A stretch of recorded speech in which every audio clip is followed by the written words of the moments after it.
வணக்கம். உங்கள் Bhavani IAS academy கரூரிலிருந்து. இன்னைக்கு நம்ம எதை சம்பந்தமா பேச போறோம்னா மோட்டார் வெஹிக்கிள் இன்ஸ்பெக்டர் கிரேட் 2 அது ரிலேட்டடான வீடியோ தான் இது.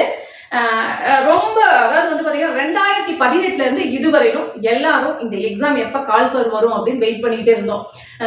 மெக்கானிக்கல் ஸ்டூடெண்ட்ஸும் ஆட்டோமொபைல் ஸ்டூடெண்ட்ஸும் எப்படி வரும், என்ன மாதிரி வரும், எக்ஸ்பீரியன்ஸ் இருக்குமா இருக்காதா, இந்த மாதிரி நிறைய என்கொயரிஸ் இப்ப கால் ஃபரும் போட்டாங்க.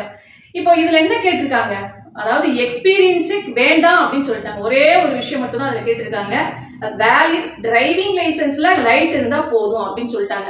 இப்போ பாத்தீங்கன்னா இதுவும் ஒரு டவுட் வந்துருச்சு சில ஸ்டூடெண்ட்ஸ்க்கு, என்னடா இப்படி கேட்டிருக்காங்க லைட்டு அப்படின்ட்டு. ஏன்னா நான் இப்பதாங்க அப்ளை பண்ணியிருக்கேன், ஆனா இது வந்து எலிஜிபிள் ஆகுமா ஆகாதா அப்படின்லாம் நிறைய கொஷின்ஸ். அதுல என்ன சொல்லியிருக்காங்க அப்படின்னா, எந்த இடத்துலயும் உங்களுக்கு டேட் எதுவுமே மென்ஷன் பண்ணல. என்ன சொல்றாங்கன்னா, உங்களுக்கு வேலிட் லைசன்ஸ் நீங்க அப்ளை பண்ற இந்த டேட்டுக்குள்ள இருக்கணும்னு மட்டும்தான் சொல்லியிருக்காங்க. ஒருவேளை நீங்க நோட்டிபிகேஷன் வர்றதுக்கு முன்னாடி ஒரு வாரத்துக்கு முன்னாடியோ இல்ல 10 நாளைக்கு முன்னாடியோ அந்த மாதிரி அப்ளை பண்ணிருக்கீங்க, இனிமேல் தான் பண்ண போறீங்க அப்படின்னா அது வேலிட் தான். ஏன்னா அவங்க எந்த இடத்துலயுமே டேட் மென்ஷன் பண்ணல. உங்களுக்கு இது சம்பந்தமா நிறைய பேருக்கு நீங்க யார்ட்டையுமே டவுட் கேட்கவே கேட்காதீங்க, சரிங்களா? உங்களோட டவுட் என்னன்னா, நீங்க டிஎன்பிசியோட வெப்சைட் நம்பர் அது இதுலயே இந்த நோட்டிபிகேஷன்ல கொடுத்துருக்காங்க, அதுக்கு வந்து நீங்க கால் பண்ணி கேட்டுக்கலாம், சரிங்களா? ஆனா இன்னொரு விஷயம் நல்லா எல்லாருமே புரிஞ்சுக்கணும், எப்பயுமே நம்மளோட டேர்னிங் பாயிண்ட் எந்த இடத்துல எங்க இருந்து ஆரம்பிக்கும்னே தெரியாது. அதனால நீங்க எதை பத்தி கவலைப்படாதீங்க. நீங்க அப்ளை பண்றது நீங்க அப்ளை பண்ணிடுங்க. உங்களுக்கு வேலிட்னா அதை அப்ளை பண்ண காமிக்கும், நீங்க அப்ளை பண்ணிடுங்க. உங்களுக்கு டவுட் இருந்தால் நீங்க வெப்சைட்ல இருக்க அவங்களோட டிஎன்பிசியோட வெப்சைட் நம்பர் கொடுத்துருக்காங்க, அதுலயே நீங்க போயிட்டு நீங்க ஃபோன் பண்ணி கேட்டு தெரிஞ்சுக்கலாம், சரிங்களா? சரி, இதெல்லாம் ஓகே, நமக்கு ஓரளவுக்கு கிளாரிட்டி கிடைச்சிருக்கும். ஒரு தடவைக்கு 4 தடவை நோட்டிபிகேஷன் படிச்சீங்கன்னா உங்களுக்கு புரிஞ்சிடும். சரி, இப்போ என்னன்னா 90 நாள் தான் நமக்கு இருக்கு. என்னன்னா கால் ஃபர் பண்ணி உங்களுக்கு அப்ளை பண்றதுக்கு என்னன்னா 30 டேஸ் கொடுத்துருக்காங்க, ரிவிஷனுக்கு 60 நாள்.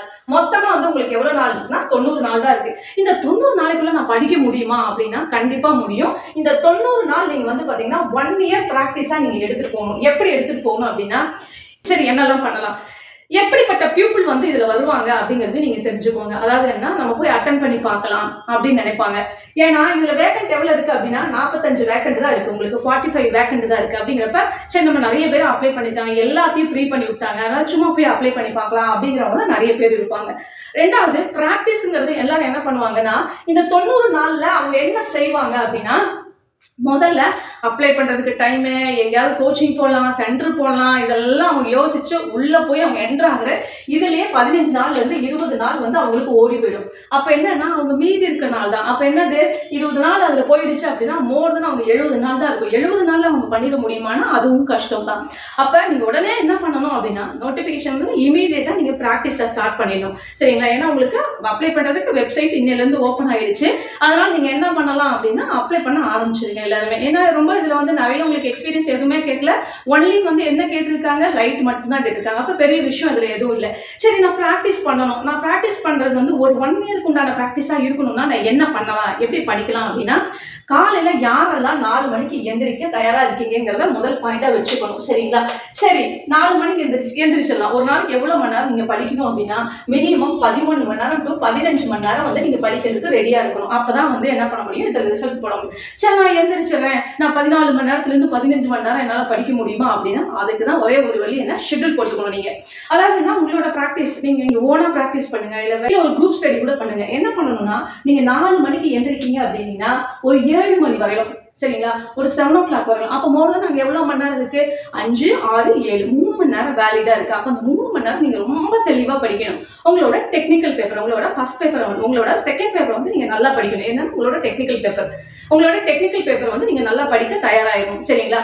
அதுக்கப்புறம் என்ன பண்ணணும் அப்படின்னா, உங்களோட பிரேக் எடுத்துக்கணும். பிரேக் எடுத்துக்கிட்டு எவ்வளவு நேரம், ஒரு 30 மினிட்ஸா பிரேக் எடுத்துக்கணும். இதுக்கடையில வந்து நீங்க ஒரு கிளாஸஸ் நீங்க போறீங்க அப்படின்னா அந்த கிளாஸஸோட டைமா இருக்கலாம், இல்ல நீங்க வேற ஏதாவது எப்படி வைக்கணுமோ அப்படி வச்சுக்கலாம். ஆனா வந்து என்னன்னா இந்த டைமிங் வந்து வேலிடா இருக்கும். ஏன்னா நீங்க இதுல ஒரு 3 மணி நேரம் வந்து நீங்க நல்லா படிச்சிருக்கீங்க அப்படின்னா அது ரிலேட்டடா இங்க வந்து நீங்க ஏதாவது வந்து கிளாஸஸ் நீங்க அட்டன் பண்றீங்க அப்படின்னா உங்களுக்கு ரொம்ப யூஸ்ஃபுல்லா இருக்கும். ஏன்னா இது படிச்சது சம்பந்தமா இங்க எடுக்கிறப்ப வந்து என்ன, நிறைய உங்களுக்கு டவுட்ஸ் இருக்கும், அந்த டவுட்டுக்கு கிளாரிஃபையும் கிடைக்கும், சரிங்களா? சரி, முடிஞ்சிருச்சு அப்படின்னா அதுக்கப்புறம் நீங்க என்ன பண்ணணும், 1 hour வந்து உங்களுக்கு மார்னிங் பிரேக்ஃபாஸ்ட் எடுத்துக்கணும். எடுத்துக்கிட்டு திரும்பி நீங்க என்ன பண்ணணும், அந்த கிளாஸஸ் முடிஞ்சு நீங்க படிச்சிருப்பீங்க படிச்சிருப்பீங்க. அது ரிலேட்டடா ஏதாவது ஒரு ஹிண்ட்ஸ், அதாவது உங்களுக்கு சப் டாபிக் கொடுத்துருப்பாங்க இல்லையா, யூனிட் வைஸா உங்களுக்கு சப் டாபிக் கொடுத்துருப்பாங்க. அதுல ஏதாவது ஒரு சப் டாபிக் எடுத்து ஓனா வந்து என்ன பண்ணணும்னா நீங்க ஹிண்ட்ஸ் எடுக்க தயாரா இருக்கணும். அப்ப ஹிண்ட்ஸ் எதுக்காக எடுக்கணும்? நான் படிச்சாவே போதும்னு நினைப்பீங்க. அதாவது எக்ஸாம் பாயிண்ட் ஆஃப் வியூனா என்ன அப்படிங்கறத நீங்க தெரிஞ்சுக்கிறதுக்கு தான் அந்த ஹிண்ட்ஸ் எடுக்கிறீங்க 1 hour. திருப்பி நீங்க என்ன பண்றீங்க, ரிப்பீட்டட் வந்து படிக்கிறீங்க.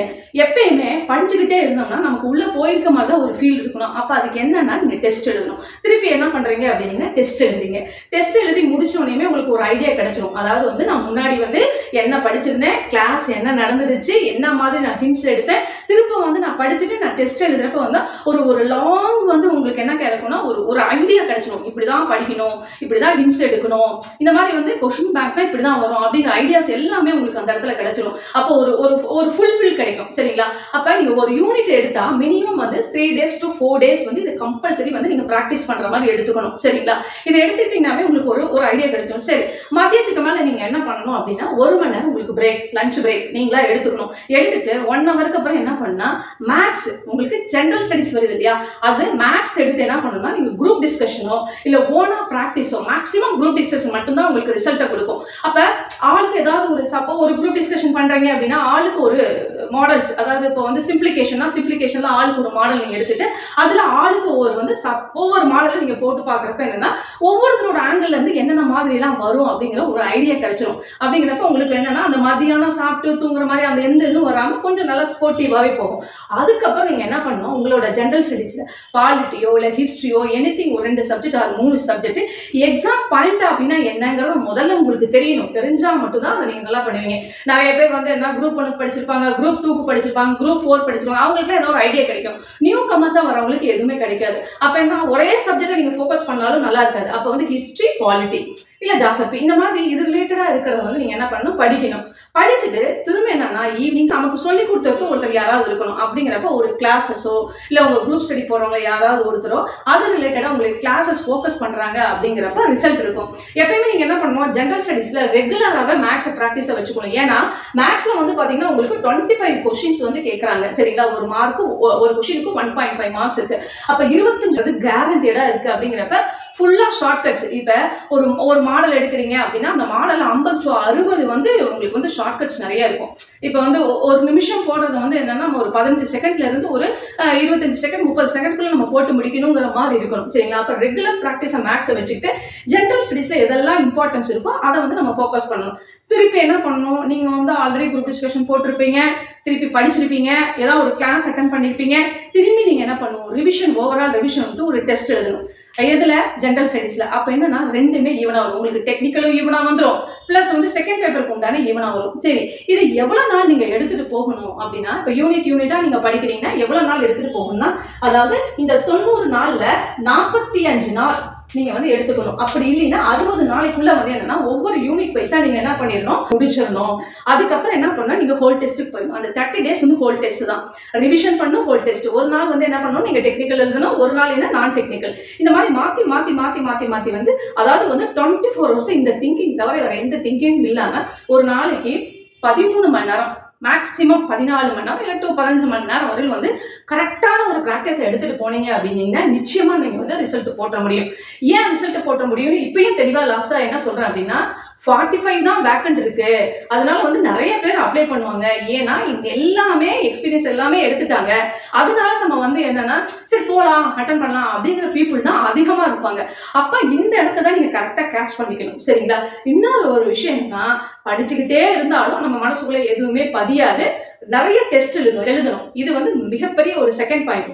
தேர்ட் ஒன்று என்னன்னா, நீங்க தேடுறதுலயே நீங்க குரூப் ஸ்டடி யாரெல்லாம் ஒன்னா உட்காந்து குரூப் ஸ்டடி பண்ணலாங்கிறதுலயும், பிளஸ் இன்னொரு விஷயம் யாரும் ஒரு சென்டர் இருந்தா பரவாயில்ல நம்ம படிக்கலாம் அப்படிங்கிறதுலயும், இதுவே நீங்க கான்சென்ட்ரேட் பண்றதுலயே ஒரு 15 நாள்ல இருந்து 20 நாள் ஓடி போயிடுச்சு அப்படின்னா உங்களுக்கு ஹோல் டெஸ்ட் பிராக்டிஸ்க்கே வராது.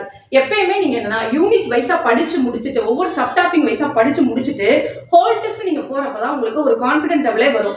ஏன்னா நீங்க வந்து இப்ப மெக்கானிக்கல்ல வந்து 100 கொஸ்டின் கேட்கறாங்க, ஆட்டோமொபைல்ல 100 கொஸ்டின் கேட்கறாங்க, நீங்க எவ்வளவு எடுத்திருக்கீங்கன்னு ஒரு ஐடியாவே அப்பதான் உங்களுக்கு கிடைக்கும். அது வரைக்கும் உங்களுக்கு கிடைக்காது. சரிங்களா? அப்ப என்ன இது விஷயம் இது ரிலேட்டடா நீங்க வந்து என்ன பண்ணணும்னா சீக்கிரமா எதை செஞ்சாலும் ஒரு கிளாஸ் போனாலும் சரி இல்ல ஒரு குரூப் ஸ்டடிஸ் போனாலும் சரி இமீடியட்டா உடனே நீங்க ஸ்டார்ட் பண்ணாதான் நீங்க ஈஸியா படிக்க முடியும். 45 வேக்கண்ட் தான் இருக்கு அப்படின்னு நினைக்காதீங்க. நீங்க நல்லா படிச்சீங்க அப்படின்னா கண்டிப்பா இந்த 45 வேக்கண்ட்ல கண்டிப்பா உங்களுக்கு ஒரு போஸ்டிங் அப்படிங்கிறது கன்ஃபார்மா தெரியும். சரிங்களா? சம்பந்தமா உங்களுக்கு ஏதாவது என்கொயரிஸ் இருக்கு அப்படின்னா நம்மளோட கமெண்ட் செக்ஷன் சொல்லுங்க. நாங்க நெக்ஸ்ட் வீடியோ கொடுக்குறோம். நம்ம பவானி ஐஏஎஸ் அகாடமி சப்ஸ்கிரைப் பண்ணுங்க, ஷேர் பண்ணுங்க, பக்கத்துல இருக்க பெல் ஐக்கானை கிளிக் பண்ணுங்க. அப்பதான் உங்களுக்கு உடனே நோட்டிபிகேஷன் வரும். தேங்க்யூ. நெக்ஸ்ட் வீடியோல பார்க்கலாம்.